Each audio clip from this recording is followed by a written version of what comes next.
16 दैवी और आसुरी स्वभाव।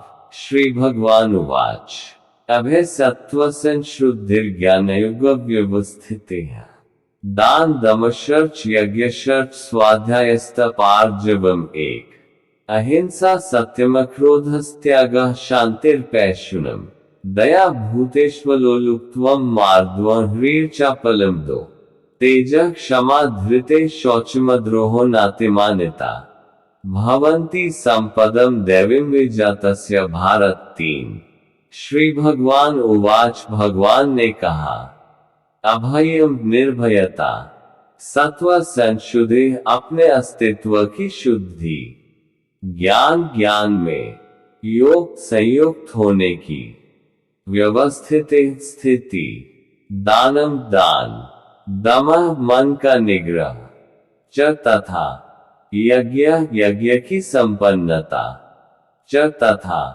स्वाध्याय वैदिक ग्रंथों का अध्ययन तपः तपस्या आर्जवम सरलता अहिंसा सत्यम सत्यता अक्रोध क्रोध से मुक्ति त्याग शांति मन शांति अपैशुनम छिद्रान्वेषण से अरुचि भूतेषु समस्त जीवों के प्रति अलोलुप्त्वम लोभ से मुक्ति मार्दवम भद्रता है लज्जा अचापलम संकल्प तेज बल क्षमा धृते धैर्य शौचम पवित्रता अद्रोह ईर्ष्या से मुक्ति नहीं अति मान्यता सम्मान की आशा भवन्ति है संपद गुण दैवीं दिव्य स्वभाव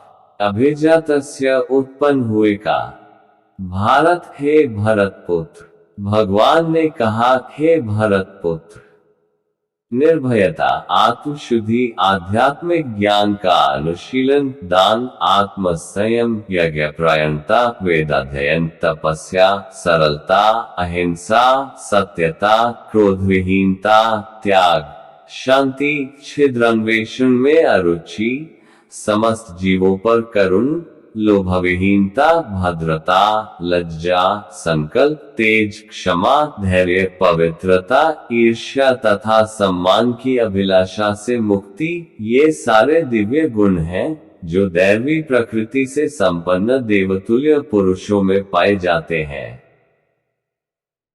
तात्पर्य 15वें अध्याय के प्रारंभ में इस भौतिक जगत रूपी अश्वत्थ वृक्ष की व्याख्या की गई थी। उससे निकलने वाली अतिरिक्त जड़ों की तुलना जीवों के शुभ तथा अशुभ कर्मों से की गई थी। 9वें अध्याय में भी देवों तथा असुरों का वर्णन हुआ है। अब वैदिक अनुष्ठानों के अनुसार सतोगुण में किए गए सारे कार्य मुक्ति पथ में प्रगति करने के लिए शुभ माने जाते हैं और ऐसे कार्यों को दैवी प्रकृति कहा जाता है। जो लोग इस दैवी प्रकृति में स्थित होते हैं वे मुक्ति के पथ पर अग्रसर होते हैं। इसके विपरीत उन लोगों के लिए जो रजो तथा तमोगुण में रहकर कार्य करते हैं मुक्ति की कोई संभावना नहीं रहती। उन्हें या तो मनुष्य की तरह इसी भौतिक जगत में रहना होता है या फिर वे पशु योनि में या इससे भी निम्न योनियों में अवतरित होते हैं। इस 16वें अध्याय में भगवान दैवी प्रकृति तथा उसके गुणों एवं आसुरी प्रकृति तथा उसके गुणों का समान रूप से वर्णन करते हैं। वे इन गुणों के लाभों तथा हानियों का भी वर्णन करते हैं। दिव्य गुणों या दैवी प्रवृत्तियों से युक्त उत्पन्न व्यक्ति के प्रसंग में प्रयुक्त अभिजातस्य शब्द बहुत सारगर्भित है। दैवी परिवेश में संतान उत्पन्न करने को वैदिक शास्त्रों में गर्भाधान संस्कार कहा गया है। यदि माता पिता चाहते हैं कि दिव्य गुणों से युक्त संतान उत्पन्न हो तो उन्हें सामाजिक जीवन में मनुष्यों के लिए बताए गए 10 नियमों का पालन करना चाहिए। भगवद गीता में हम पहले ही पढ़ चुके हैं कि अच्छी संतान उत्पन्न करने के निमित्त मैथुन जीवन साक्षात कृष्ण है, मैथुन जीवन गर्हित नहीं है। यदि इसका कृष्ण भावनामृत में प्रयोग किया जाए, जो लोग कृष्ण भावनामृत में हैं, कम से कम उन्हें तो कुत्ते बिल्लियों की तरह संतानें उत्पन्न नहीं करनी चाहिए। उन्हें ऐसी संतानें उत्पन्न करनी चाहिए जो जन्म लेने के पश्चात कृष्ण भावना भावित हो सके। कृष्ण भावनामृत में तल्लीन माता पिता से उत्पन्न संतानों को इतना लाभ तो मिलना ही चाहिए। वर्णाश्रम धर्म नामक सामाजिक संस्था जो समाज को सामाजिक जीवन के 4 विभागों एवं काम धंधों अथवा वर्णों के 4 विभागों में विभाजित करती है, मानव समाज को जन्म के अनुसार विभाजित करने के उद्देश्य से नहीं है। ऐसा विभाजन शैक्षिक योग्यताओं के आधार पर किया जाता है। ये विभाजन समाज में शांति तथा संपन्नता बनाए रखने के लिए है। यहाँ पर जिन गुणों का उल्लेख हुआ है, उन्हें दिव्य कहा गया है और वे आध्यात्मिक ज्ञान में प्रगति करने वाले व्यक्तियों के निमित्त हैं, जिससे वे भौतिक जगत से मुक्त हो सके। वर्णाश्रम संस्था में सन्यासी को समस्त सामाजिक वर्णों तथा आश्रमों में प्रधान या गुरु माना जाता है। ब्राह्मण को समाज के 3 वर्णों क्षत्रियों, वैश्यों तथा शूद्रों का गुरु माना जाता है, लेकिन सन्यासी इस संस्था के शीर्ष पर होता है और ब्राह्मणों का भी गुरु माना जाता है। सन्यासी की पहली योग्यता निर्भयता होनी चाहिए, चूंकि सन्यासी को किसी सहायक के बिना एकाकी रहना होता है। अतएव भगवान की कृपा ही उसका एकमात्र आश्रय होता है। जो ये सोचता है कि सारे संबंध तोड़ लेने के बाद मेरी रक्षा कौन करेगा, तो उसे संन्यास आश्रम स्वीकार नहीं करना चाहिए। उसे यह पूर्ण विश्वास होना चाहिए कि कृष्ण या अंतर्यामी स्वरूप परमात्मा सदैव अंतर में रहते हैं। वे सब कुछ देखते रहते हैं और जानते हैं कि कोई क्या करना चाहता है। इस तरह मनुष्य को दृढ़ विश्वास होना चाहिए कि परमात्मा स्वरूप कृष्ण शरणागत व्यक्ति की रक्षा करेंगे। उसे सोचना चाहिए, मैं कभी अकेला नहीं हूँ, भले ही मैं गहनतम जंगल में क्यों न रहूं, मेरा साथ कृष्ण देंगे और सब तरह से मेरी रक्षा करेंगे। ऐसा विश्वास अभयम या निर्भयता कहलाता है। संन्यास आश्रम में व्यक्ति की ऐसी मनोदशा आवश्यक है। तब उसे अपने अस्तित्व को शुद्ध करना होता है। संन्यास आश्रम में पालन किए जाने के लिए अनेक विधि विधान है। इनमें सबसे महत्वपूर्ण यह है कि सन्यासी को किसी स्त्री के साथ घनिष्ठ संबंध नहीं रखना चाहिए। उसे एकांत स्थान में स्त्री से बातें करने तक की मनाही है। भगवान चैतन्य आदर्श सन्यासी थे और जब वे पुरी में रह रहे थे, तो उनकी भक्तिनों को उनके पास नमस्कार करने तक के लिए नहीं आने दिया जाता था। उन्हें दूर से ही प्रणाम करने के लिए आदेश था। ये स्त्री जाति के प्रति घृणा भाव का चिन्ह नहीं था, अपितु सन्यासी पर लगाया गया प्रतिबंध था कि उसे स्त्रियों के निकट संपर्क नहीं रखना चाहिए। मनुष्य को अपने अस्तित्व को शुद्ध बनाने के लिए जीवन की विशेष परिस्थिति स्तर में विधि विधानों का पालन करना होता है। सन्यासी के लिए स्त्रियों के साथ घनिष्ठ संबंध तथा इंद्रिय तृप्ति के लिए धन संग्रह वर्जित है। आदर्श सन्यासी तो स्वयं भगवान चैतन्य थे और उनके जीवन से हमें ये सीख लेनी चाहिए कि वे स्त्रियों के विषय में कितने कठोर थे। यद्यपि वे भगवान के सबसे वदान्य अवतार माने जाते हैं, क्योंकि वे अधम से अधम बद्ध जीवों को स्वीकार करते थे, लेकिन जहां तक स्त्रियों की संगति का प्रश्न था, वे संन्यास आश्रम के विधि विधानों का कठोरता से पालन करते थे। उनका एक निजी पार्षद, छोटा हरिदास, अन्य पार्षदों के साथ निरंतर रहा, लेकिन किसी कारणवश उसने एक तरुणी को कामुक दृष्टि से देखा। भगवान चैतन्य इतने कठोर थे कि उन्होंने उसे अपने पार्षदों की संगति से तुरंत बाहर निकाल दिया। भगवान चैतन्य ने कहा, जो सन्यासी या अन्य कोई व्यक्ति प्रकृति के चंगुल से छूटने का इच्छुक है और अपने को आध्यात्मिक प्रकृति तक ऊपर उठाना चाहता है तथा भगवान के पास वापस जाना चाहता है, वह यदि भौतिक संपत्ति तथा स्त्री की ओर इंद्रिय तृप्ति के लिए देखता है, भले ही वह उनका भोग न करे, केवल उनकी ओर इच्छा दृष्टि से देखे, तो भी वह इतना गर्हित है कि उसके लिए श्रेयस्कर होगा कि वह ऐसी अवैध इच्छाएं करने के पूर्व आत्महत्या कर ले। इस तरह शुद्धि की ये विधियां हैं। अगला गुण है ज्ञान योग व्यवस्थिति। ज्ञान के अनुशीलन में संलग्न रहना। सन्यासी का जीवन गृहस्थों तथा उन सबों को जो आध्यात्मिक उन्नति के वास्तविक जीवन को भूल चुके हैं, ज्ञान वितरित करने के लिए होता है। सन्यासी से आशा की जाती है कि वह अपनी जीविका के लिए द्वार द्वार भिक्षाटन करे, लेकिन इसका अर्थ यह नहीं है कि वह भिक्षुक है। विनयशीलता भी आध्यात्मिकता में स्थित मनुष्य की एक योग्यता है। सन्यासी मात्र विनयशीलता वश द्वार द्वार जाता है, भिक्षाटन के उद्देश्य से नहीं जाता, अपितु गृहस्थों को दर्शन देने तथा उनमें कृष्ण भावनामृत जगाने के लिए जाता है। ये सन्यासी का कर्तव्य है। यदि वह वास्तव में उन्नत है और उसे गुरु का आदेश प्राप्त है, तो उसे तर्क तथा ज्ञान द्वारा कृष्ण भावनामृत का उपदेश करना चाहिए, और यदि वह इतना उन्नत नहीं है, तो उसे संन्यास आश्रम ग्रहण नहीं करना चाहिए। लेकिन यदि किसी ने पर्याप्त ज्ञान के बिना संन्यास आश्रम स्वीकार कर लिया है, तो उसे ज्ञान अनुशीलन के लिए प्रामाणिक गुरु से श्रवण में रत होना चाहिए।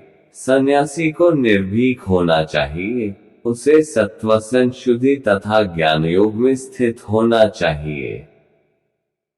अगला गुण दान है। दान गृहस्थों के लिए है। गृहस्थों को चाहिए कि वे निष्कपटता से जीवन यापन करना सीखें और कमाई का 50% विश्व भर में कृष्ण भावनामृत के प्रचार में खर्च करें। इस प्रकार से गृहस्थ को चाहिए कि ऐसे कार्यों में लगे संस्थान समितियों को दान दे। दान योग्य पात्र को दिया जाना चाहिए। जैसा आगे वर्णन किया जाएगा, दान भी कई तरह का होता है, यथा सतोगुण, रजोगुण तथा तमोगुण में दिया गया दान। सतोगुण में दिए जाने वाले दान की संस्तुति शास्त्रों ने की है, लेकिन रजो तथा तमोगुण में दिए गए दान की संस्तुति नहीं है, क्योंकि यह धन का अपव्यय मात्र है। संसार भर में कृष्ण भावनामृत के प्रसार हेतु ही दान दिया जाना चाहिए। ऐसा दान सतोगुणी होता है।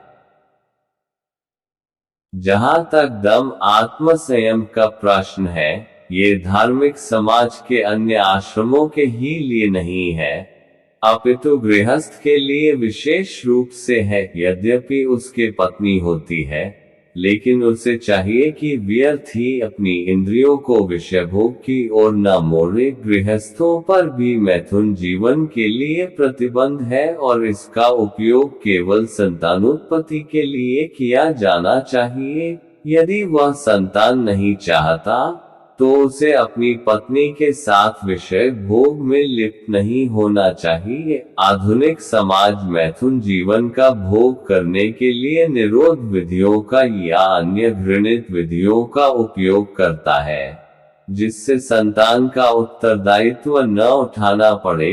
ये दिव्य गुण नहीं, अपितु आसुरी गुण है। यदि कोई व्यक्ति, चाहे वह गृहस्थ ही क्यों न हो, आध्यात्मिक जीवन में प्रगति करना चाहता है, तो उसे अपने मैथुन जीवन पर संयम रखना होगा और उसे ऐसी संतान नहीं उत्पन्न करनी चाहिए जो कृष्ण की सेवा में काम न आए। यदि वह ऐसी संतान उत्पन्न करता है जो कृष्ण भावना भावित हो सके, तो वह सैकड़ों संतानें उत्पन्न कर सकता है, लेकिन ऐसी क्षमता के बिना किसी को इंद्रिय सुख के लिए काम भोग में लिप्त नहीं होना चाहिए। गृहस्थों को यज्ञ भी करना चाहिए, क्योंकि यज्ञ के लिए पर्याप्त धन चाहिए। ब्रह्मचर्य, वानप्रस्थ तथा संन्यास आश्रम वालों के पास धन नहीं होता, वे तो भिक्षाटन करके जीवित रहते हैं। अतएव विभिन्न प्रकार के यज्ञ गृहस्थों के दायित्व हैं। उन्हें चाहिए कि वैदिक साहित्य द्वारा आदिष्ट अग्निहोत्र यज्ञ करें, लेकिन आजकल ऐसे यज्ञ अत्यंत खर्चीले हैं और हर किसी गृहस्थ के लिए इन्हें संपन्न कर पाना कठिन है। इस युग के लिए संस्तुत सर्वश्रेष्ठ यज्ञ है संकीर्तन यज्ञ। ये संकीर्तन यज्ञ हरे कृष्ण कृष्ण कृष्ण हरे हरे, हरे राम राम राम हरे हरे का जप सर्वोत्तम और सबसे कम खर्च वाला यज्ञ है और प्रत्येक व्यक्ति इसे करके लाभ उठा सकता है। अतएव दान, इंद्रिय संयम तथा यज्ञ करना, ये तीन बातें गृहस्थ के लिए हैं। स्वाध्याय या वेदाध्ययन ब्रह्मचर्य आश्रम या विद्यार्थी जीवन के लिए है। ब्रह्मचारियों का स्त्रियों से किसी प्रकार संबंध नहीं होना चाहिए। उन्हें ब्रह्मचर्य जीवन बिताना चाहिए और आध्यात्मिक ज्ञान के अनुशीलन हेतु अपना मन वेदों के अध्ययन में लगाना चाहिए। यही स्वाध्याय है। तपस्या वानप्रस्थों के लिए है। मनुष्य को जीवन भर गृहस्थ ही नहीं बने रहना चाहिए। उसे स्मरण रखना होगा कि जीवन के 4 विभाग हैं: ब्रह्मचर्य, गृहस्थ, वानप्रस्थ तथा संन्यास। वानप्रस्थों के लिए है। मनुष्य को जीवन भर गृहस्थ ही नहीं बने रहना चाहिए। उसे स्मरण रखना होगा कि जीवन के 4 विभाग हैं: ब्रह्मचर्य, गृहस्थ, वानप्रस्थ तथा संन्यास। अतएव गृहस्थ रहने के बाद उसे विरक्त हो जाना चाहिए। यदि कोई 100 वर्ष जीवित रहता है, तो उसे 25 वर्ष तक ब्रह्मचर्य, 25 वर्ष तक गृहस्थ, 25 वर्ष तक वानप्रस्थ तथा 25 वर्ष तक संन्यास का जीवन बिताना चाहिए। ये वैदिक धार्मिक अनुशासन के नियम हैं। गृहस्थ जीवन से विरक्त होने पर मनुष्य को शरीर, मन तथा वाणी का संयम बरतना चाहिए। यही तपस्या है। समग्र वर्णाश्रम धर्म समाज ही तपस्या के निमित्त है। तपस्या के बिना किसी को मुक्ति नहीं मिल सकती। इस सिद्धांत की संस्तुति न तो वैदिक साहित्य में की गई है, न भगवद गीता में, कि जीवन में तपस्या की आवश्यकता नहीं है और कोई कल्पनात्मक चिंतन करता रहे तो सब कुछ ठीक हो जाएगा। ऐसे सिद्धांत तो उन दिखावटी अध्यात्मवादियों द्वारा बनाए जाते हैं जो अधिक से अधिक अनुयायी बनाना चाहते हैं। यदि प्रतिबंध हो, विधि विधान न हो, तो लोग इस प्रकार आकर्षित न हो। अतएव जो लोग धर्म के नाम पर अनुयायी चाहते हैं, वे केवल दिखावा करते हैं। वे अपनी विद्यार्थियों के जीवनों पर कोई प्रतिबंध नहीं लगते और न ही अपने जीवन पर, लेकिन वेदों में ऐसी विधि को स्वीकृति नहीं की गई। जहाँ तक ब्राह्मणों की सरलता आर्जवम का संबंध है, इसका पालन न केवल किसी एक आश्रम में किया जाना चाहिए, अपितु चारों आश्रमों के प्रत्येक सदस्य को करना चाहिए, चाहे वह ब्रह्मचर्य, गृहस्थ, वानप्रस्थ अथवा संन्यास आश्रम में हो। मनुष्य को अत्यंत सरल तथा सीधा होना चाहिए। अहिंसा का अर्थ है किसी जीव के प्रगतिशील जीवन को न रोकना। किसी को यह नहीं सोचना चाहिए कि चून की शरीर के वध किए जाने के बाद आत्मा स्फुलिंग नहीं मरता। इसीलिए इंद्रिय तृप्ति के लिए पशुवध करने में कोई हानि नहीं है। प्रचुर अन्न, फल तथा दुग्ध की पूर्ति होते हुए भी आजकल लोगों में पशुओं का मांस खाने की लत पड़ी हुई है, लेकिन पशुओं के वध की कोई आवश्यकता नहीं है। यह आदेश हर एक के लिए है। जब कोई विकल्प न रहे तभी पशुवध किया जाए, लेकिन इसकी यज्ञ में बलि की जाए। जो भी हो, जब मानवता के लिए प्रचुर भोजन हो, तो जो लोग आध्यात्मिक साक्षात्कार में प्रगति करने के इच्छुक हैं, उन्हें पशु हिंसा नहीं करनी चाहिए। वास्तविक अहिंसा का अर्थ है किसी की प्रगतिशील जीवन को रोका न जाए। पशु भी अपने विकास काल में एक पशुयोनि से दूसरी पशुयोनि में देहांतरण करके प्रगति करते हैं। यदि किसी ऐसे पशु का वध कर दिया जाता है तो उसकी प्रगति रुक जाती है। यदि कोई पशु किसी शरीर में बहुत दिनों से या वर्षों से रह रहा हो और उसे असमय ही मार दिया जाए तो उसे पुनः उसी जीवन में वापस आकर शेष दिन पूरे करने के बाद ही दूसरी योनि में जाना पड़ता है। अतएव अपने स्वाद की तुष्टि के लिए किसी की प्रगति को नहीं रोकना चाहिए। यही अहिंसा है। सत्यम का अर्थ है कि मनुष्य को अपने स्वार्थ के लिए सत्य को ताड़ना मरोड़ना नहीं चाहिए। वैदिक साहित्य में कुछ अंश अत्यंत कठिन है, लेकिन उनका अर्थ किसी प्रामाणिक गुरु से जानना चाहिए। वेदों को समझने की यही विधि है। श्रुति का अर्थ है किसी अधिकारी से सुनना। मनुष्य को चाहिए कि अपने स्वार्थ के लिए कोई विवेचना न गढ़े। भगवद गीता की अनेक टीकाएं हैं जिसमें मूल पाठ की गलत व्याख्या की गई है। शब्द का वास्तविक भावार्थ प्रस्तुत किया जाना चाहिए और इसे प्रामाणिक गुरु से ही सीखना चाहिए। अक्रोध का अर्थ है क्रोध को रोकना। यदि कोई क्षुब्ध बनावे तो ही सहिष्णु बने रहना चाहिए, क्योंकि एक बार क्रोध करने पर सारा शरीर दूषित हो जाता है। क्रोध रजोगुण तथा काम से उत्पन्न होता है। अतएव जो योगी है उसे क्रोध पर नियंत्रण रखना चाहिए। अपैशुनम का अर्थ है कि दूसरे के दोष न निकाले और व्यर्थ ही उन्हें सही न करे। निस्संदेह चोर को चोर कहना छिद्रान्वेषण नहीं है, लेकिन निष्कपट व्यक्ति को चोर कहना उस व्यक्ति के लिए परम अपराध होगा जो आध्यात्मिक जीवन में प्रगति करना चाहता है। री का अर्थ है कि मनुष्य अत्यंत लज्जाशील हो और कोई गर्हित कार्य न करे। अचापलम या संकल्प का अर्थ है कि मनुष्य किसी प्रयास से विचलित या उदास न हो। किसी प्रयास में भले ही असफलता क्यों न मिले, किंतु मनुष्य को उसके लिए खिन्न नहीं होना चाहिए। उसे धैर्य तथा संकल्प के साथ प्रगति करनी चाहिए।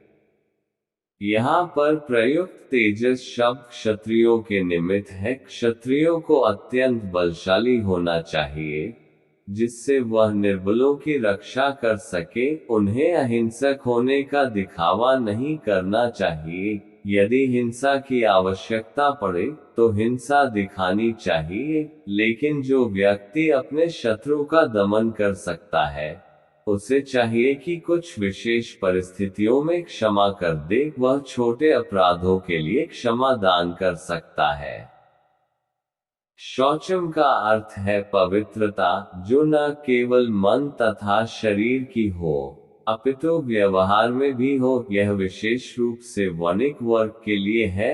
उन्हें चाहिए कि वे कालाबाजारी न करें। नाती मान्यता अर्थात सम्मान की आशा न करना शूद्रों अर्थात श्रमिक वर्ग के लिए है, जिन्हें वैदिक आदेशों के अनुसार चारों वर्णों में सबसे निम्न माना जाता है। उन्हें वृथा सम्मान या प्रतिष्ठा से फूलना नहीं चाहिए। बल्कि अपनी मर्यादा में बने रहना चाहिए। शूद्रों का कर्तव्य है कि सामाजिक व्यवस्था बनाए रखने के लिए वे उच्च वर्णों का सम्मान करें। यहाँ पर वर्णित 26 गुण दिव्य हैं। वर्णाश्रम धर्म के अनुसार इनका आचरण होना चाहिए। सारांश यह है कि भले ही भौतिक परिस्थितियां शोचनीय हों, यदि सभी वर्णों के लोग इन गुणों का अभ्यास करें, तो वे क्रमशः आध्यात्मिक अनुभूति के सर्वोच्च पद तक उठ सकते हैं। दम्भो दर्पोऽभिमानश्च क्रोधः पारुष्यमेव च अज्ञान चाभिजातस्य पार्थ संपदमासुरीं चार। दम्भः अहंकार, दर्पः घमंड, अभिमानः गर्व, च भी क्रोधः क्रोध गुस्सा, पारुष्यम निष्ठुरता, एव निश्चय ही, च तथा अज्ञानम अज्ञान, च तथा अभिजातस्य उत्पन्न हुए के। पार्थ हे पृथापुत्र, संपद्म गुण, आसुरीम आसुरी प्रकृति, हे पृथापुत्र, दम्भ दर्प, अभिमान क्रोध, कठोरता तथा अज्ञान ये सारे आसुरी स्वभाव वालों के गुण हैं। तात्पर्य: इस श्लोक में नरक के राजमार्ग का वर्णन है। आसुरी स्वभाव वाले लोग धर्म तथा आत्मविद्या की प्रगति का आडंबर रचना चाहते हैं, भले ही वे उनके सिद्धांतों का पालन न करते हों। वे सदैव किसी शिक्षा या प्रचुर संपत्ति का अधिकारी होने का दर्प करते हैं। वे चाहते हैं कि अन्य लोग उनकी पूजा करें और सम्मान दिखलाएं, भले ही वे सम्मान के योग्य न हों। वे छोटी छोटी बातों पर क्रुद्ध हो जाते हैं, खरी खोटी सुनाते हैं और नम्रता से नहीं बोलते। वे यह नहीं जानते कि क्या करना चाहिए और क्या नहीं करना चाहिए। वे अपनी इच्छानुसार संकवश सारे कार्य करते हैं। वे किसी प्रमाण को नहीं मानते। वे ये आसुरी गुण तभी से प्राप्त करते हैं जब वे अपनी माताओं के गर्भ में होते हैं, और ज्यों ज्यों वे बढ़ते हैं, त्यों त्यों ये अशुभ गुण प्रकट होते हैं। दैवी संपद्विमोक्षाय निबंधाया सुरी माता माँ शुचः संपदम दैवीं विजातोसी पांडव 5। दैवी दिव्य संपत् संपत्ति, विमोक्षाय मोक्ष के लिए, निबंधाय बंधन के लिए, आसुरी आसुरी गुण, मता माने जाते हैं, माँ मत, शुच चिंता करो, संपन्न संपत्ति, दैवीं दिव्य, अभिजातः उत्पन्न, अस्सी को, पांडव हे पांडुपुत्र। दिव्य गुण मोक्ष के लिए अनुकूल है और आसुरी गुण बंधन दिलाने के लिए है। हे पांडुपुत्र, तुम चिंता मत करो, क्योंकि तुम दैवी गुणों से युक्त होकर जन्मे हो। तात्पर्य: भगवान कृष्ण अर्जुन को ये कहकर प्रोत्साहित करते हैं कि वह आसुरी गुणों के साथ नहीं जन्मा है। युद्ध में उसका सम्मिलित होना आसुरी नहीं है, क्योंकि वह उसके गुण दोषों पर विचार कर रहा था। वह ये विचार कर रहा था कि भीष्म तथा द्रोण जैसे प्रतिष्ठित महापुरुषों का वध किया जाए या नहीं।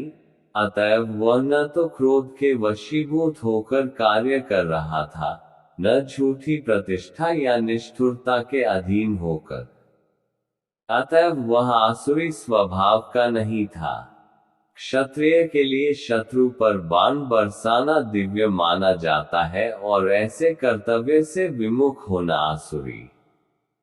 अतएव अर्जुन के लिए शोक संताप करने का कोई कारण न था। जो कोई भी जीवन के विभिन्न आश्रमों के विधानों का पालन करता है, वह दिव्य पद पर स्थित होता है।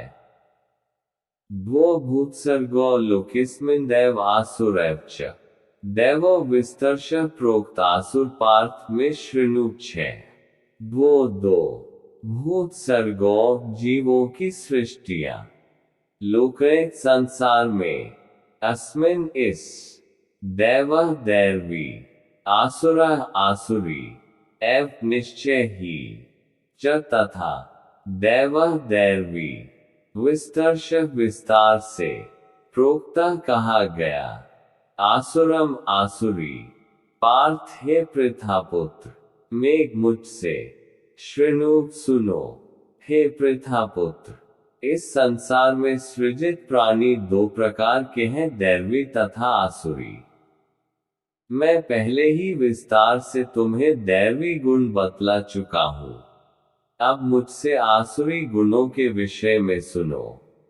तात्पर्य, अर्जुन को ये कहकर कि वह दैवी गुणों से उत्पन्न होकर जन्मा है, भगवान कृष्ण अब उसे आसुरी गुण बताते हैं।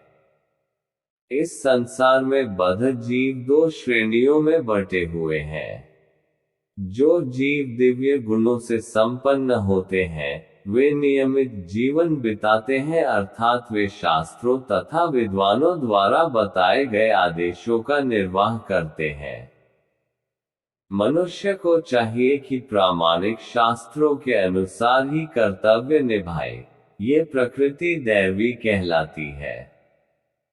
जो शास्त्र विहित विधानों को नहीं मानता और अपनी सनक के अनुसार कार्य करता है, वह आसुरी कहलाता है।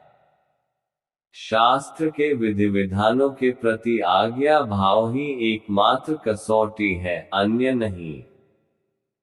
वैदिक साहित्य में उल्लेख है कि देवता तथा असुर दोनों ही प्रजापति से उत्पन्न हुए। अंतर इतना ही है कि एक श्रेणी के लोग वैदिक आदेशों को मानते हैं और दूसरे नहीं मानते। प्रवृत्तिं च निवृत्तिं च जनाना विदुरासुराः न शौचम नापि चाचारो न सत्यम तेषु विद्यते। साथ प्रवृत्तिम ठीक से कर्म करना, च भी निवृत्तिम अनुचित ढंग से कर्म न करना, च तथा जनाः लोग न कभी नहीं विदुः जानते आसुराः आसुरी गुण के न कभी नहीं शौचम पवित्रता न तो अपि भी च तथा आचारः आचरण न कभी नहीं सत्यम सत्य तेषु उनमें विद्यते होता है। जो आसुरी हैं, वे यह नहीं जानते कि क्या करना चाहिए और क्या नहीं करना चाहिए। उनमें न तो पवित्रता, न उचित आचरण और न ही सत्य पाया जाता है। तात्पर्य, प्रत्येक सभ्य मानव समाज में कुछ आचार संहिताएं होती हैं, जिनका प्रारंभ से पालन करना होता है। विशेषतया आर्यगण, जो वैदिक सभ्यता को मानते हैं और अत्यंत सभ्य माने जाते हैं, इनका प्रत्येक सभ्य मानव समाज में कुछ आचार संहिताएं होती हैं, जिनका प्रारंभ से पालन करना होता है। विशेषतया आर्यगण, जो वैदिक सभ्यता को मानते हैं और अत्यंत सभ्य माने जाते हैं, इनका पालन करते हैं। किंतु जो शास्त्रीय आदेशों को नहीं मानते, वे असुर समझे जाते हैं। इसलिए यहाँ कहा गया है कि असुरगण न तो शास्त्रीय नियमों को जानते हैं, न उनमें इनके पालन करने की प्रवृत्ति पाई जाती है।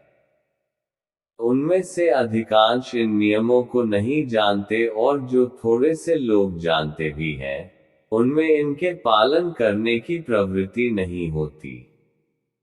उन्हें न तो वैदिक आदेशों में कोई श्रद्धा होती है, न ही वे उसके अनुसार कार्य करने के इच्छुक होते हैं। असुरगण न तो बाहर से, न भीतर से स्वच्छ होते हैं। मनुष्य को चाहिए कि स्नान करके, दंतमंजन करके, बाल बनाकर, वस्त्र बदलकर शरीर को स्वच्छ रखे। जहां तक आंतरिक स्वच्छता की बात है, मनुष्य को चाहिए कि वह सदैव ईश्वर के पवित्र नामों का स्मरण करे और हरे कृष्ण महामंत्र का कीर्तन करे। असुरगण बाह्य तथा आंतरिक स्वच्छता के इन नियमों को न तो चाहते हैं, न इनका पालन ही करते हैं। जहाँ तक आचरण की बात है, मानव आचरण का मार्गदर्शन करने वाले अनेक विधि विधान हैं, जैसे मनु संहिता, जो मानव जाति का अधिनियम है। यहाँ तक कि आज भी सारे हिंदू मनु संहिता का ही अनुगमन करते हैं। इसी ग्रंथ से उत्तराधिकार तथा अन्य विधि संबंधी बातें ग्रहण की जाती हैं। मनु संहिता में स्पष्ट कहा गया है कि स्त्री को स्वतंत्रता न प्रदान की जाए। इसका अर्थ यह नहीं होता कि स्त्रियों को दासी बनाकर रखा जाए। वे तो बालकों के समान हैं। बालकों को स्वतंत्रता नहीं दी जाती, लेकिन इसका अर्थ यह नहीं है कि वे दास बनाकर रखे जाते हैं। लेकिन असुरों ने ऐसे आदेशों की उपेक्षा कर दी है और वे सोचने लगे हैं कि स्त्रियों को पुरुषों के समान ही स्वतंत्रता प्रदान की जाए। लेकिन इससे संसार की सामाजिक स्थिति में सुधार नहीं हुआ। वास्तव में स्त्री को जीवन की प्रत्येक अवस्था में सुरक्षा प्रदान की जानी चाहिए। उसके बाल्यकाल में पिता द्वारा संरक्षण प्रदान किया जाना चाहिए, तरुणियों में पति द्वारा और बुढ़ापे में बड़े पुत्रों द्वारा। मनु संहिता के अनुसार यही उचित सामाजिक आचरण है। लेकिन आधुनिक शिक्षा ने नारी जीवन का एक अतिरंजित अहंकारपूर्ण बोध उत्पन्न कर दिया है, अतएव अब विवाह एक कल्पना बन चुका है। स्त्री की नैतिक स्थिति भी अब बहुत अच्छी नहीं रह गई है। अतएव असुरगण कोई ऐसा उपदेश ग्रहण नहीं करते जो समाज के लिए अच्छा हो।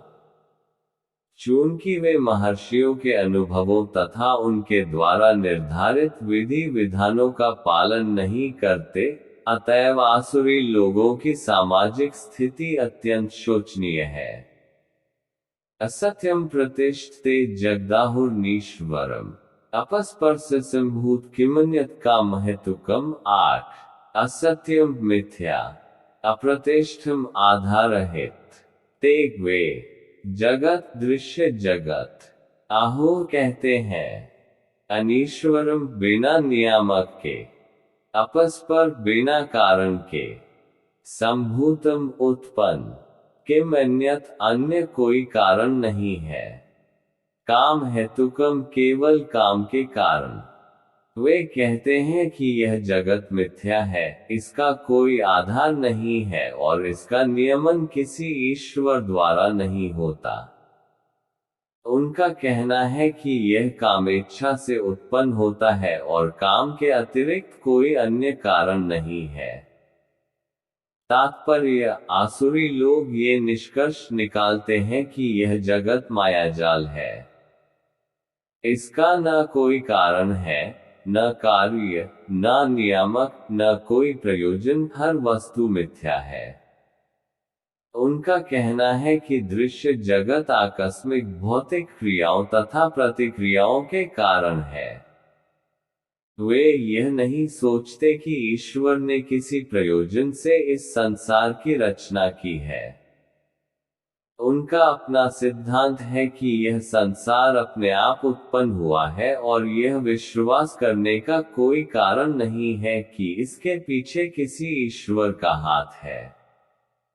उनके लिए आत्मा तथा पदार्थ में कोई अंतर नहीं होता और वे परम आत्मा को स्वीकार नहीं करते। उनके लिए हर वस्तु पदार्थ मात्र है और यह पूरा जगत मानो अज्ञान का पिंड हो। उनके अनुसार प्रत्येक वस्तु शून्य है और जो भी सृष्टि दिखती है, वह केवल दृष्टि भ्रम के कारण है। वे इसे सच मान बैठते हैं कि विभिन्नता से पूर्ण ये सारी सृष्टि अज्ञान का प्रदर्शन है। जिस प्रकार स्वप्न में हम ऐसी अनेक वस्तुओं की सृष्टि कर सकते हैं, जिनका वास्तव में कोई अस्तित्व नहीं होता। अतएव जब हम जाग जाते हैं तो देखते हैं कि सब कुछ स्वप्न मात्र था। लेकिन वास्तव में, यद्यपि असुर यह कहते हैं कि जीवन स्वप्न है, लेकिन वे इस स्वप्न को भोगने में बड़े कुशल होते हैं।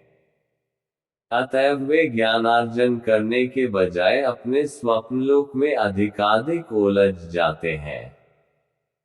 उनकी मान्यता है कि जिस प्रकार शिशु केवल स्त्री पुरुष के संभोग का फल है, उसी तरह ये संसार बिना किसी आत्मा के उत्पन्न हुआ है।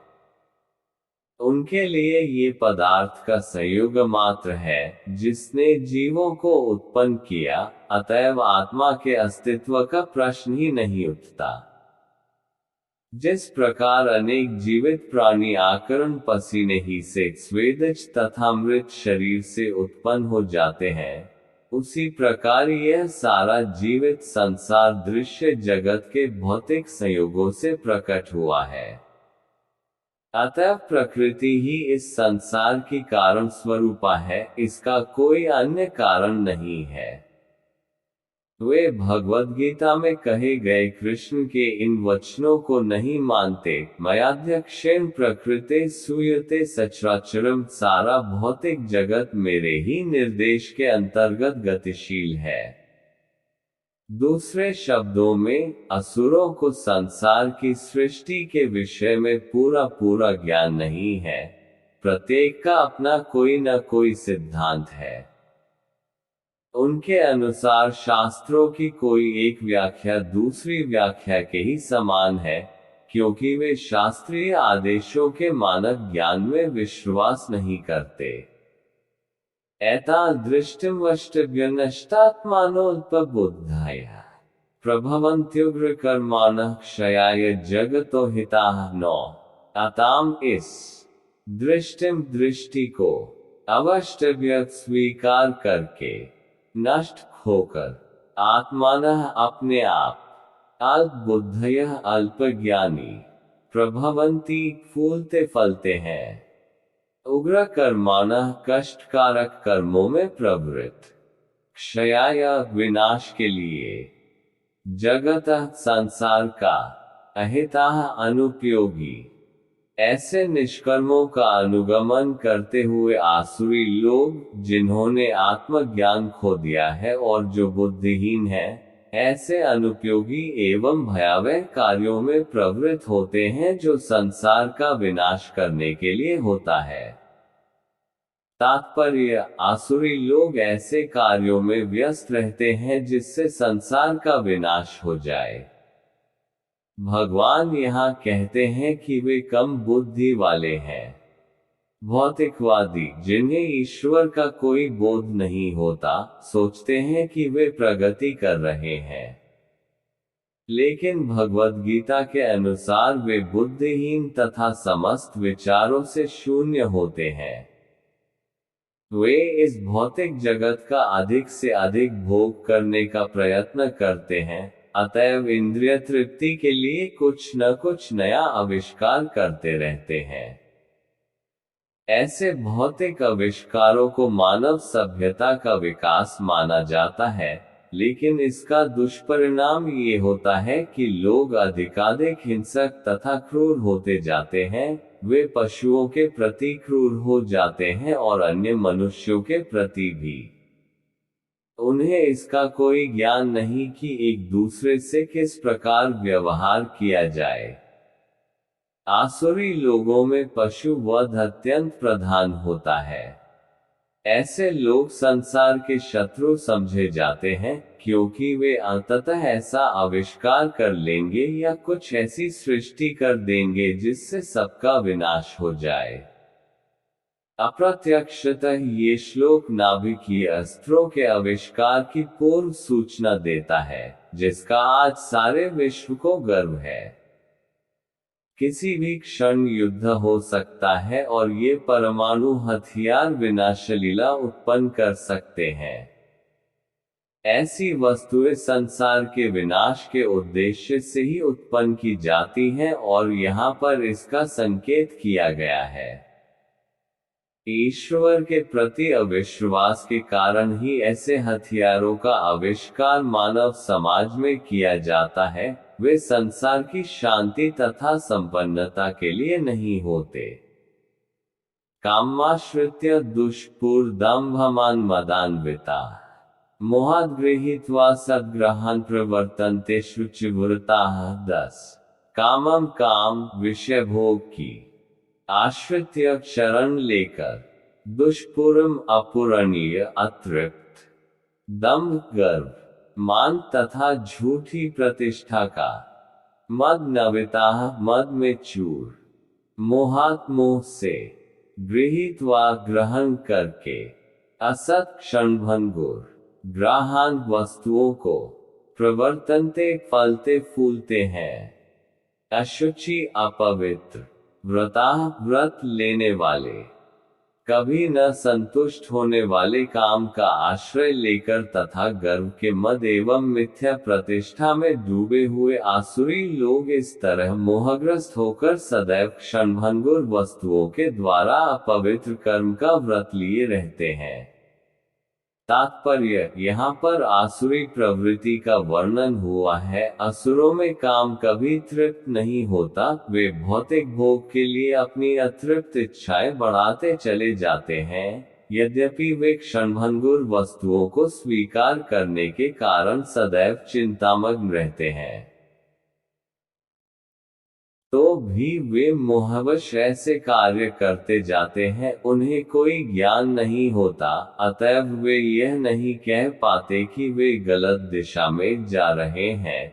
क्षणभंगुर वस्तुओं को स्वीकार करने के कारण वे अपना निजी ईश्वर निर्माण कर लेते हैं, अपने निजी मंत्र बना लेते हैं और तदानुसार कीर्तन करते हैं। इसका फल ये होता है कि वे दो वस्तुओं की ओर अधिकाधिक आकृष्ट होते हैं, कामभोग तथा संपत्ति संचय। इस प्रसंग में अशुचिव्रता शब्द अत्यंत महत्वपूर्ण है, जिसका अर्थ है अपवित्र व्रत। ऐसे आसुरी लोग मद्य, स्त्रियों, द्यूत क्रीड़ा तथा मांसाहार के प्रति आसक्त होते हैं। ये ही उनकी अशुचि अर्थात अपवित्र गंदी आदतें हैं। दर्प तथा अहंकार से प्रेरित होकर वे ऐसे धार्मिक सिद्धांत बनाते हैं जिनकी अनुमति वैदिक आदेश नहीं देते। यद्यपि ऐसे आसुरी लोग अत्यंत निंदनीय होते हैं, लेकिन संसार में कृत्रिम साधनों से ऐसे लोगों का झूठा सम्मान किया जाता है। यद्यपि वे नरक की ओर बढ़ते रहते हैं, लेकिन वे अपने को बहुत बड़ा मानते हैं।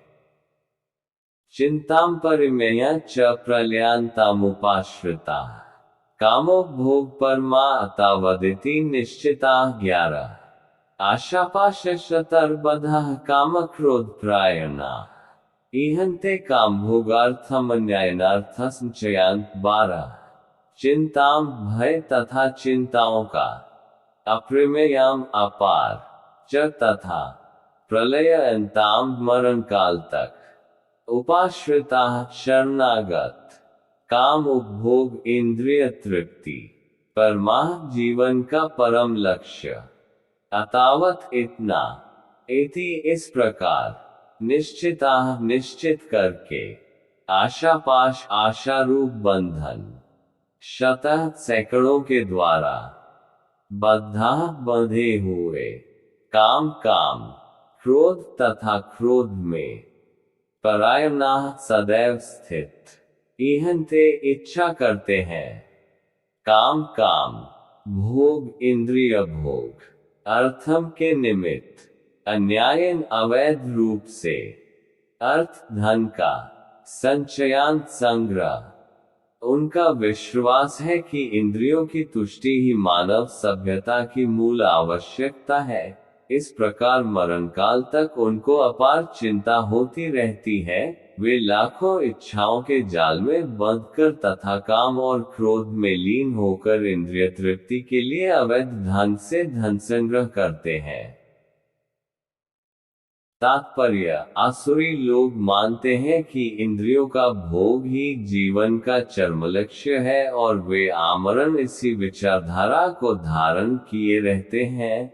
वे मृत्यु के बाद जीवन में विश्वास नहीं करते। वे यह नहीं मानते कि मनुष्य को इस जगत में अपने कर्म के अनुसार विविध प्रकार के शरीर धारण करने पड़ते हैं। जीवन के लिए उनकी योजनाओं का अंत नहीं होता और वे एक के बाद एक योजना बनाते रहते हैं जो कभी समाप्त नहीं होती। हमें ऐसे व्यक्ति की ऐसी आसुरी मनोवृत्ति का निजी अनुभव है, जो मरणाकाल तक अपने वैद्य से अनुनय विनय करता रहा कि वह किसी तरह उसके जीवन की अवधि 4 वर्ष बढ़ा दे, क्योंकि उसकी योजनाएं तब भी अधूरी थीं। ऐसे मूर्ख लोग यह नहीं जानते कि वैद्य क्षण भर भी जीवन को नहीं बढ़ा सकता। जब मृत्यु का बुलावा आ जाता है, तो मनुष्य की इच्छा पर ध्यान नहीं दिया जाता। प्रकृति के नियम किसी को निश्चित अवधि के आगे क्षण भर भी भोग करने की अनुमति प्रदान नहीं करते। आसुरी मनुष्य, जो ईश्वर या अपने अंतर में स्थित परमात्मा में श्रद्धा नहीं रखता, केवल इंद्रिय तृप्ति के लिए सभी प्रकार के पाप कर्म करता रहता है, वह नहीं जानता कि उसके हृदय के भीतर एक साक्षी बैठा है। परमात्मा प्रत्येक जीवात्मा के कार्यों को देखता रहता है, जैसा कि उपनिषदों में कहा गया है कि एक वृक्ष में 2 पक्षी बैठे हैं। एक पक्षी कर्म करता हुआ टहनियों में लगे सुख दुख रूपी फलों को भोग रहा है और दूसरा उसका साक्षी है। लेकिन आसुरी मनुष्य को न तो वैदिक शास्त्र का ज्ञान है, न कोई श्रद्धा है, अतएव वह इंद्रिय भोग के लिए कुछ भी करने के लिए अपने को स्वतंत्र मानता है। उसे परिणाम की परवाह नहीं रहती।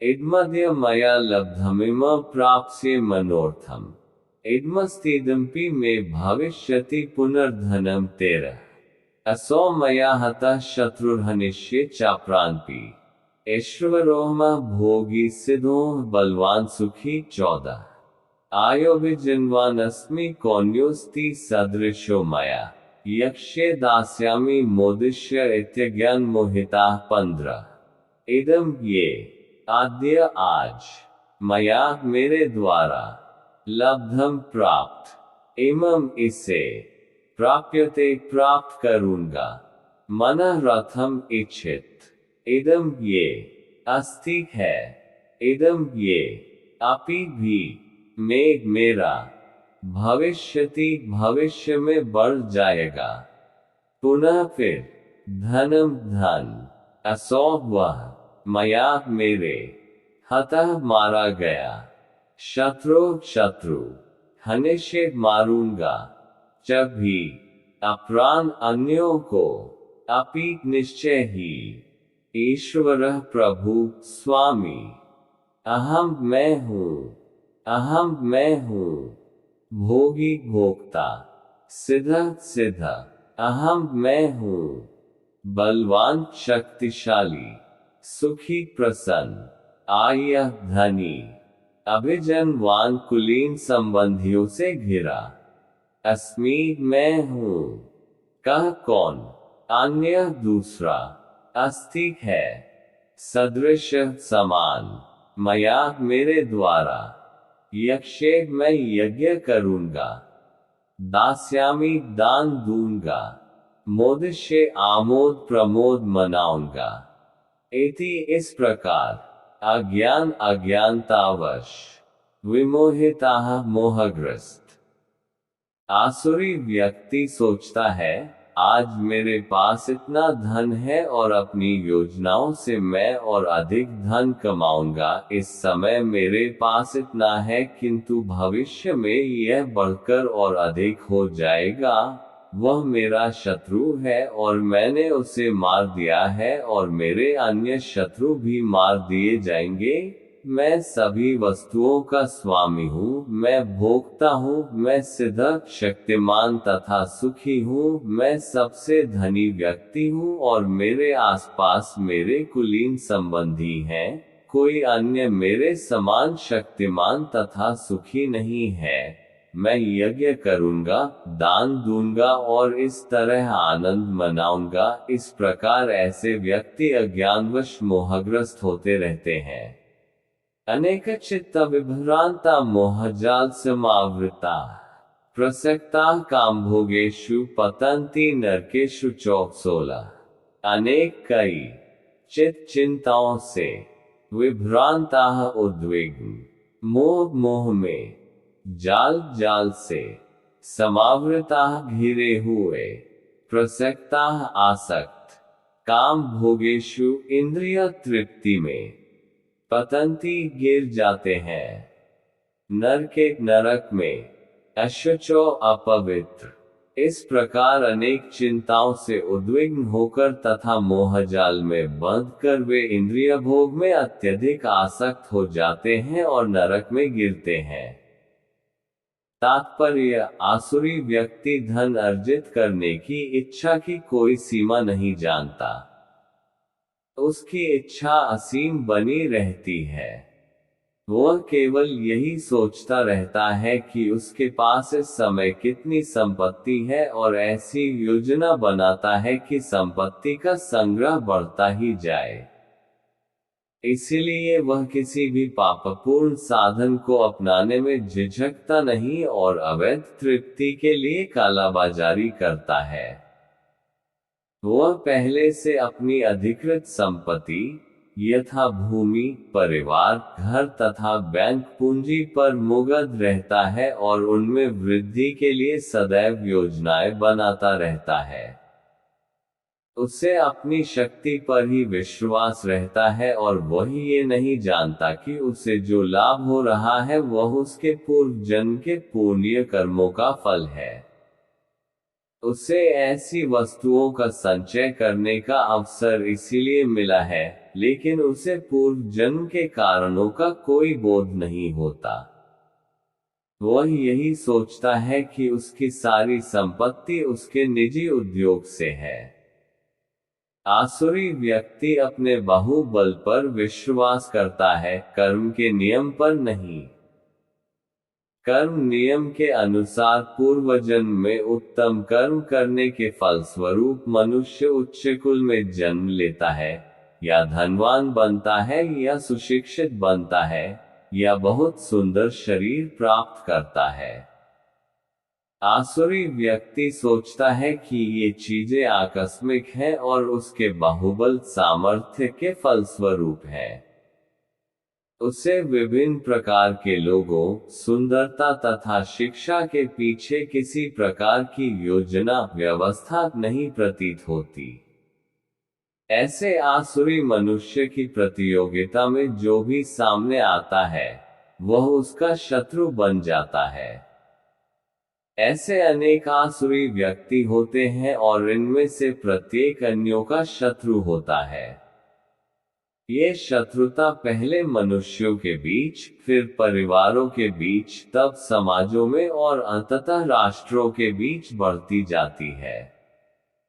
अतएव विश्व भर में निरंतर संघर्ष, युद्ध तथा शत्रुता बनी हुई है। प्रत्येक आसुरी व्यक्ति सोचता है कि वह अन्य सभी लोगों की बलि करके रह सकता है। सामान्यतया ऐसा व्यक्ति स्वयं को परम ईश्वर मानता है और आसुरी उपदेशक अपने अनुयायियों से कहता है कि तुम लोग ईश्वर को अन्यत्र क्यों ढूंढ रहे हो? तुम स्वयं अपने ईश्वर हो। तुम जो चाहो कर सकते हो, ईश्वर पर विश्वास मत करो। ईश्वर को दूर करो। ईश्वर मृत है। ये ही आसुरी लोगों के उपदेश हैं। यद्यपि आसुरी मनुष्य अन्यों को अपने ही समान या अपने से बढ़कर धनी और प्रभावशाली देखता है, तो भी वह सोचता है कि उससे बढ़कर न तो कोई धनी है और न प्रभावशाली। जहां तक उच्च लोकों में जाने की बात है, वे यज्ञों को संपन्न करने में विश्वास नहीं करते। वे सोचते हैं कि वे अपनी यज्ञ विधि का निर्माण करेंगे और कोई ऐसे मशीन बना लेंगे जिससे वे किसी भी उच्च लोक तक पहुंच जाएंगे। ऐसे आसुरी व्यक्ति का सर्वश्रेष्ठ उदाहरण रावण था। उसने लोगों के समक्ष ऐसी योजना प्रस्तुत की थी, जिसके द्वारा वह एक ऐसी सीढ़ी बनाने वाला था, जिससे कोई भी व्यक्ति वेदों में वर्णित यज्ञों को संपन्न किए बिना स्वर्गलोक को जा सकता था। उसी प्रकार से आधुनिक युग के ऐसे ही आसुरी लोग यांत्रिक विधि से उच्चतर लोकों तक पहुंचने का प्रयास कर रहे हैं। ये सब मोह के उदाहरण हैं। परिणाम ये होता है कि बिना जाने हुए वे नरक की ओर बढ़ते जाते हैं। यहाँ पर मोहजाल शब्द अत्यंत सार्थक है। जाल का तात्पर्य है मनुष्य मछली की भांति मोह रूपी जाल में फंसकर उससे निकल नहीं पाता। आत्मसंभाविता स्तब्धा धनमान मदान्विता यजन्ते नाम्यज्ञस्ते दम्भेना विधिपूर्वकम 17। आत्मसंभाविता अपने को श्रेष्ठ मानने वाले, स्तब्धा घमंडी, धन मान धन तथा झूठी प्रतिष्ठा के, मद मद में, अन्विता लीन, यजन्ते यज्ञ करते हैं, नाम नाम मात्र के लिए, यज्ञई यज्ञों के द्वारा, तेग वे, दम्भन घमंड से, अविधि पूर्वकम विधि विधानों का पालन किए बिना, अपने को श्रेष्ठ मानने वाले तथा सदैव घमंड करने वाले, संपत्ति तथा मिथ्या प्रतिष्ठा से मोहग्रस्त लोग किसी विधि विधान का पालन न करते हुए कभी कभी नाम मात्र के लिए बड़े ही गर्व के साथ यज्ञ करते हैं। तात्पर्य, अपने को सब कुछ मानते हुए किसी प्रमाण या शास्त्र की परवाह न करके आसुरी लोग कभी कभी तथाकथित धार्मिक या याज्ञिक अनुष्ठान करते हैं। चूंकि वे किसी प्रमाण में विश्वास नहीं करते, अतएव वे अत्यंत घमंडी होते हैं। थोड़ी सी संपत्ति तथा झूठी प्रतिष्ठा पा लेने के कारण जो मोह भ्रम उत्पन्न होता है, उसी के कारण ऐसा होता है। कभी कभी ऐसे असुर उपदेशक की भूमिका निभाते हैं, लोगों को भ्रांत करते हैं और धार्मिक सुधारक या ईश्वर के अवतारों के रूप में प्रसिद्ध हो जाते हैं। वे यज्ञ करने का दिखावा करते हैं, या देवताओं की पूजा करते हैं, या अपने निजी ईश्वर की सृष्टि करते हैं। सामान्य लोग उनका प्रचार ईश्वर कहकर करते हैं, उन्हें पूजते हैं और मूर्ख लोग उन्हें धर्म या आध्यात्मिक ज्ञान के सिद्धांतों में बड़ा चढ़ा मानते हैं। वे सन्यासी का वेश धारण कर लेते हैं और उस वेश में सभी प्रकार का अधर्म करते हैं। वास्तव में इस संसार से विरक्त होने वाले पर अनेक प्रतिबंध होते हैं, लेकिन ये असुर इन प्रतिबंधों की परवाह नहीं करते। वे सोचते हैं जो भी मार्ग बना लिया जाए, वही अपना मार्ग है। उनके समक्ष आदर्श मार्ग जैसी कोई वस्तु नहीं जिस पर चला जाए। यहाँ पर अविधिपूर्वकम शब्द पर बल दिया गया है, जिसका अर्थ है विधि विधानों की परवाह न करते हुए। ये सारी बातें सदैव अज्ञान तथा मोह के कारण होती हैं। अहंकार बलम दर्प कामम क्रोध च संश्रिता मामात्म परदेहेषु प्रद्विषन्तोभ्यस्व्यकाः 18।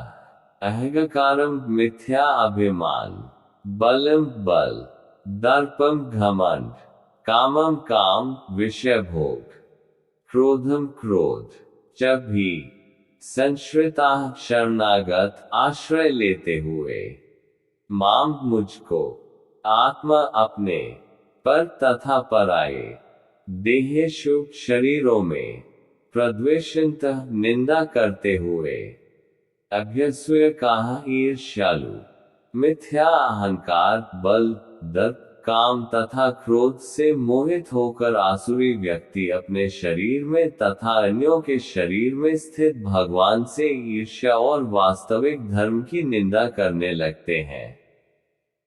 तात्पर्य: आसुरी व्यक्ति भगवान की श्रेष्ठता का विरोधी होने के कारण शास्त्रों में विश्वास करना पसंद नहीं करता। वह शास्त्रों तथा भगवान के अस्तित्व इन दोनों से ही ईर्ष्या करता है। ये ईर्ष्या उसकी तथाकथित प्रतिष्ठा तथा धन एवं शक्ति के संग्रह से उत्पन्न होती है। वह ये नहीं जानता कि वर्तमान जीवन अगले जीवन की तैयारी है। इसे न जानते हुए वह वास्तव में अपने प्रति तथा अन्यों के प्रति भी द्वेष करता है। वह अन्य जीवधारियों की तथा स्वयं अपनी हिंसा करता है। वह भगवान के परम नियंत्रण की चिंता नहीं करता, क्योंकि उसे ज्ञान नहीं होता। शास्त्रों तथा भगवान से ईर्ष्या करने के कारण वह ईश्वर के अस्तित्व के विरुद्ध झूठे तर्क प्रस्तुत करता है और शास्त्रीय प्रमाण को अस्वीकार करता है। वह प्रत्येक कार्य में अपने को स्वतंत्र तथा शक्तिमान मानता है। वह सोचता है कि कोई भी शक्ति, बल या संपत्ति में उसकी समता नहीं कर सकता, अतः वह चाहे जिस तरह कर्म करे, उसे कोई रोक नहीं सकता। यदि उसका कोई शत्रु उसे इंद्रिय कार्यों में आगे बढ़ने से रोकता है, तो वह उसे अपनी शक्ति से छिन्न भिन्न करने की योजनाएं बनाता है। तानः द्विष्यतः क्रूरान् संसारेषु नराधमान् क्षिपाम्यजस्रमश्रुभानासुरीष्वेव योनिषु 19। तान उन अहम मैं द्विष्यतः ईर्ष्यालु क्रूरान शरारती लोगों को संसारेषु भवसागर में नर अधमान अधम मनुष्यों को क्षिपामि डालता हूँ अजस्त्रम सदैव अशुभान अशुभ आसुरीषु आसुरी एव निश्चय ही योनिषु गर्भ में। जो लोग ईर्ष्यालु तथा क्रूर हैं और नराधम हैं, उन्हें मैं निरंतर विभिन्न आसुरी योनियों में भवसागर में डालता रहता हूँ। तात्पर्य: इस श्लोक में स्पष्ट इंगित हुआ है कि किसी जीव को किसी विशेष शरीर में रखने का परमेश्वर को विशेष अधिकार प्राप्त है।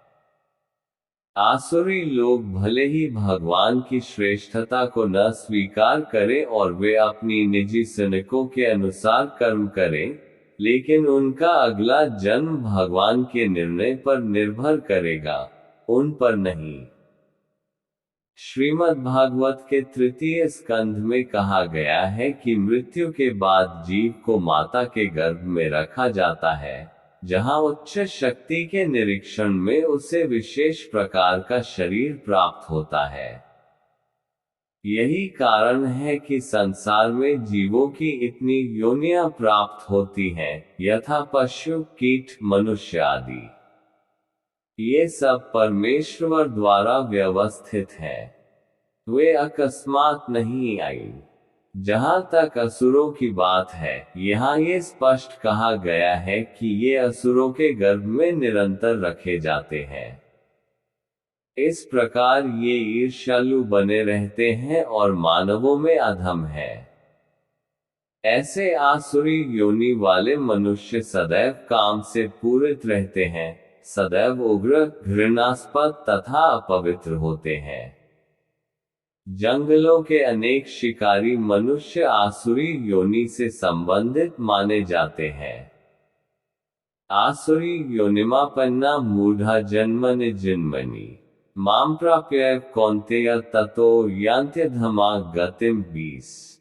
आसुरीम आसुरी योनिम योनि को आपनाह प्राप्त हुए, मूढ़ा मूर्ख, जन्मने जन्मनि जन्म जन्मांतर में, माम मुझको, अप्राप्य पाए बिना, एव निश्चय ही, कौन्तेय हे कुंती पुत्र, ततः तत्पश्चात यान्ति जाते हैं, अधमाम अधम निंदित, गतिम गंतव्य को। हे कुंती पुत्र, ऐसे व्यक्ति आसुरी योनि में बारंबार जन्म ग्रहण करते हुए कभी भी मुझ तक पहुंच नहीं पाते।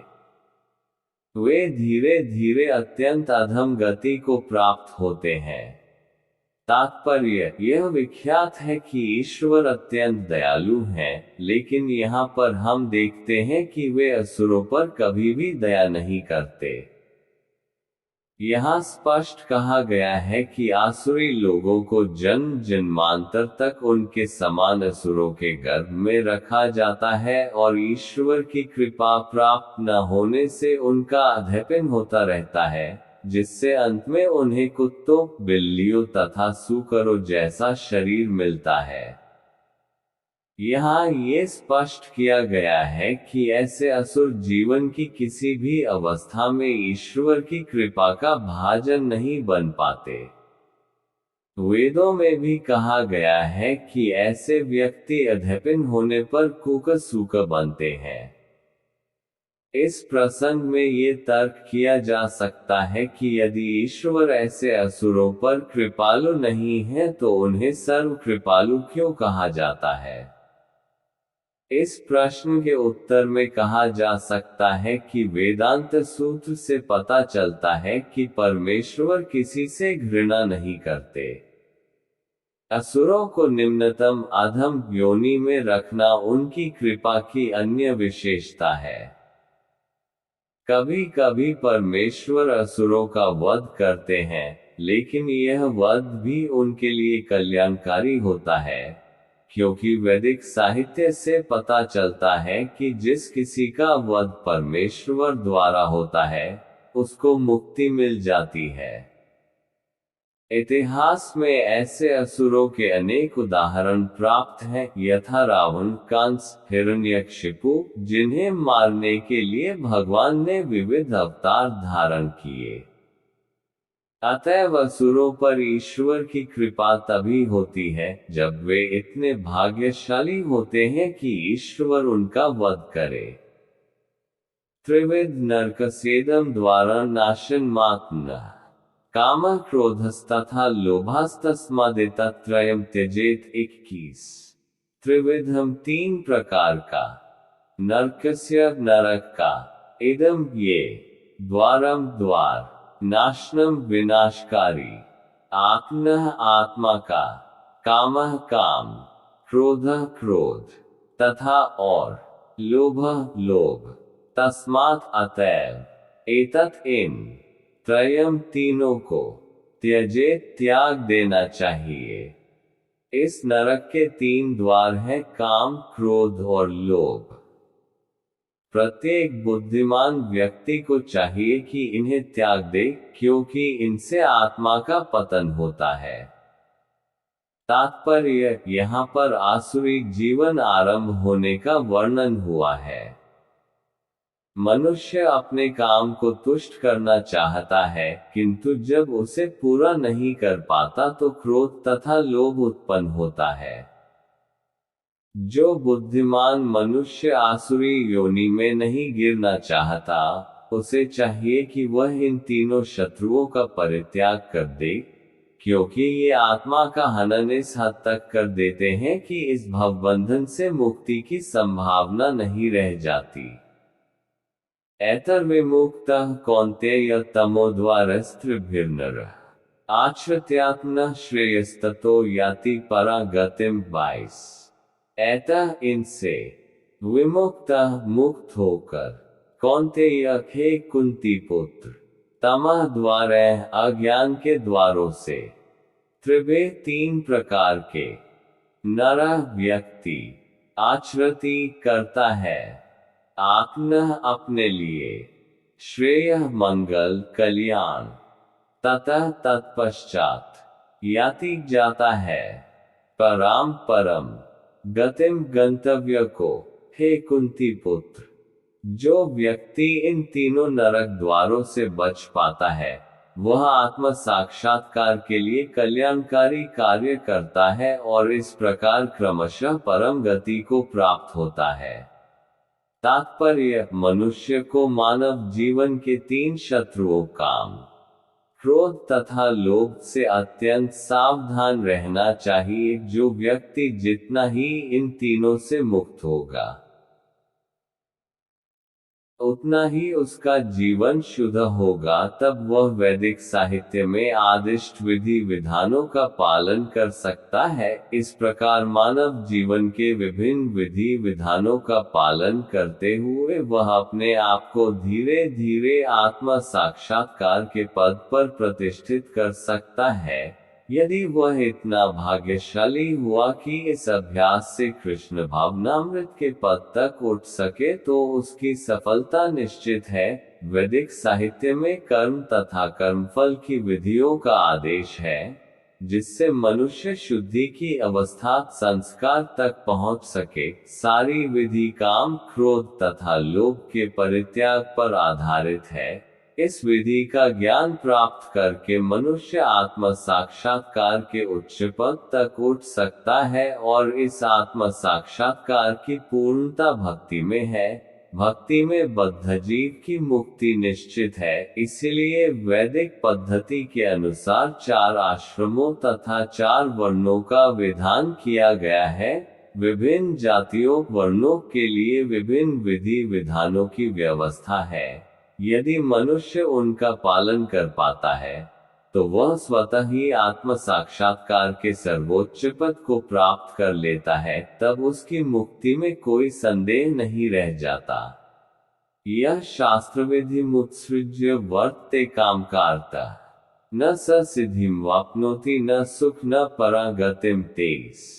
यह जो शास्त्र विधिम शास्त्रों की विधियों को उत्सृज्य त्याग कर वर्ते करता रहता है, काम करता काम के वशीभूत होकर मनमाने ढंग से, न कभी नहीं सह वह सिद्धिम सिद्धि को अवाप्नोति प्राप्त करता है, न कभी नहीं सुखम सुख को, न कभी नहीं पराम परम गतिम सिद्ध अवस्था को।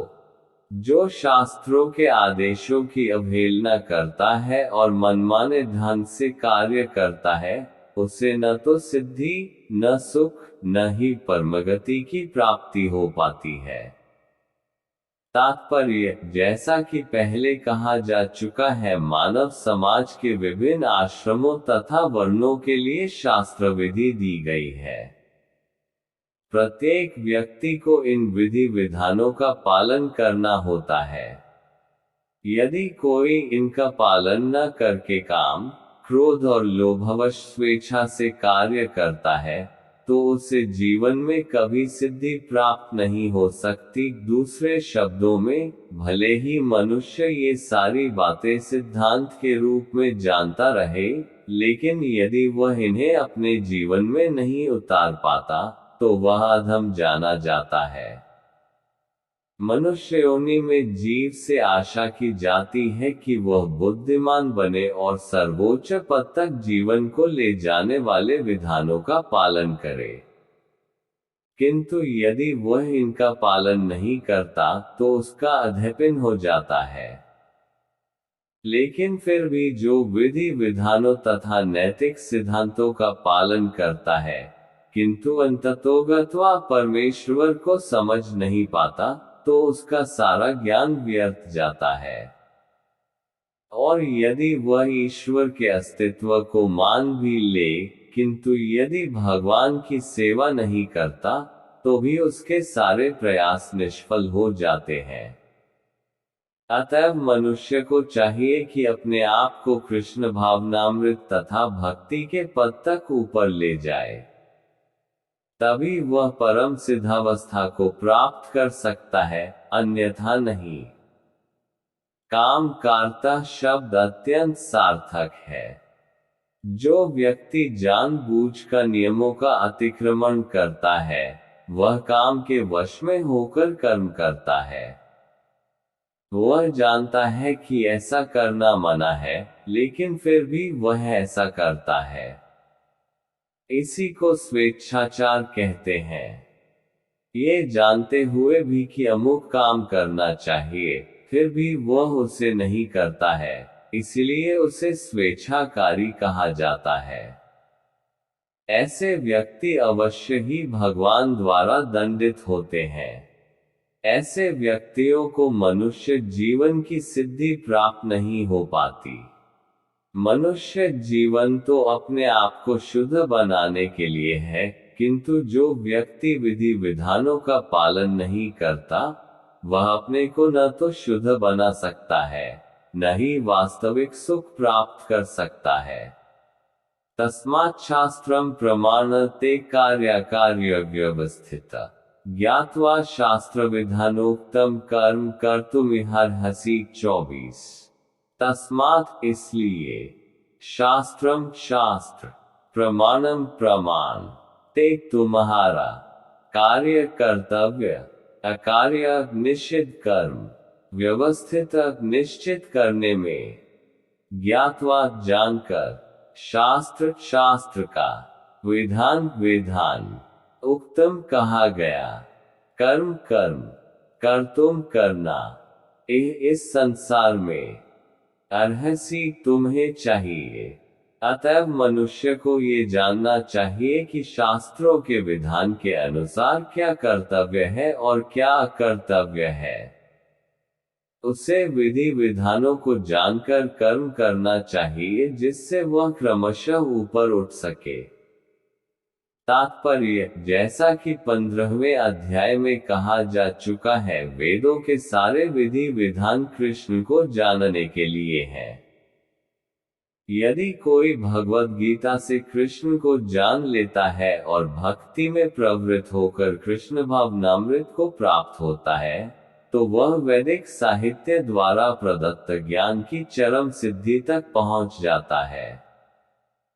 भगवान चैतन्य महाप्रभु ने इस विधि को अत्यंत सरल बनाया। उन्होंने लोगों से केवल हरे कृष्ण महामंत्र जपने तथा भगवान की भक्ति में प्रवृत्त होने और अर्च विग्रह को अर्पित भोग का उच्छिष्ट खाने के लिए कहा। जो व्यक्ति इन भक्ति कार्यों में संलग्न रहता है, उसे वैदिक साहित्य से अवगत और सार तत्व को प्राप्त हुआ माना जाता है। निस्संदेह उन सामान्य व्यक्तियों के लिए जो कृष्ण भावना भावित नहीं है या भक्ति में प्रवृत्त नहीं है, करणीय तथा अकरणीय कर्म का निर्णय वेदों के आदेशों के अनुसार किया जाना चाहिए। मनुष्य को तर्क किए बिना तदनुसार कर्म करना चाहिए। इसी को शास्त्र के नियमों का पालन करना कहा जाता है। शास्त्रों में वे 4 मुख्य दोष नहीं पाए जाते जो बद्ध जीव में होते हैं। ये हैं अपूर्ण इंद्रियां, कपटता, त्रुटि करना तथा मोहग्रस्त होना। इन 4 दोषों के कारण बद्ध जीव विधि विधान बनाने के लिए अयोग्य होता है। अतएव विधि विधान जिनका उल्लेख शास्त्र में होता है, जो इन दोषों से परे होते हैं, सभी बड़े बड़े महात्माओं, आचार्यों तथा महापुरुषों द्वारा बिना किसी परिवर्तन के स्वीकार कर लिए जाते हैं।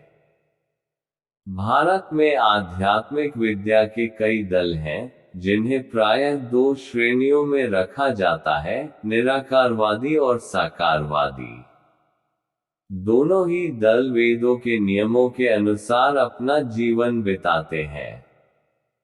शास्त्रों के नियमों का पालन किए बिना कोई सिद्धि प्राप्त नहीं कर सकता। अतएव जो शास्त्रों के तात्पर्य को वास्तव में समझता है, वह भाग्यशाली माना जाता है। मानव समाज में समस्त पतनों का मुख्य कारण भागवत विद्या के नियमों के प्रति द्वेष है। यह मानव जीवन का सर्वोच्च अपराध है। अतएव भगवान की भौतिक शक्ति अर्थात माया त्रयतापों के रूप में हमें सदैव कष्ट देती रहती है। ये भौतिक शक्ति प्रकृति के 3 गुणों से बनी है। इसके पूर्व कि भगवान के ज्ञान का मार्ग खुले, मनुष्य को कम से कम सतोगुण तक ऊपर उठना होता है। सतोगुण तक उठे बिना वह तमो तथा रजोगुणों में रहता है, जो आसुरी जीवन के कारण स्वरूप है। रजो तथा तमोगुणी व्यक्ति शास्त्रों, पवित्र मनुष्यों तथा भगवान के समुचित ज्ञान की खिल्ली उड़ाते हैं। वे गुरु के आदेशों का उल्लंघन करते हैं और शास्त्रों के विधानों की परवाह नहीं करते। वे भक्ति की महिमा का श्रवण करके भी उसके प्रति आकृष्ट नहीं होते। इस प्रकार वे अपनी उन्नति का अपना निजी मार्ग बनाते हैं। मानव समाज के ये ही कतिपय दोष हैं जिनके कारण आसुरी जीवन बिताना पड़ता है, किंतु यदि उपयुक्त तथा प्रामाणिक गुरु का मार्गदर्शन प्राप्त हो जाता है तो उसका जीवन सफल हो जाता है, क्योंकि गुरु उच्च पद की ओर उन्नति का मार्ग दिखा सकता है। इस प्रकार श्रीमद् भगवद गीता के 16वें अध्याय दैवी तथा आसुरी स्वभाव का भक्ति वेदांत तात्पर्य पूर्ण हुआ।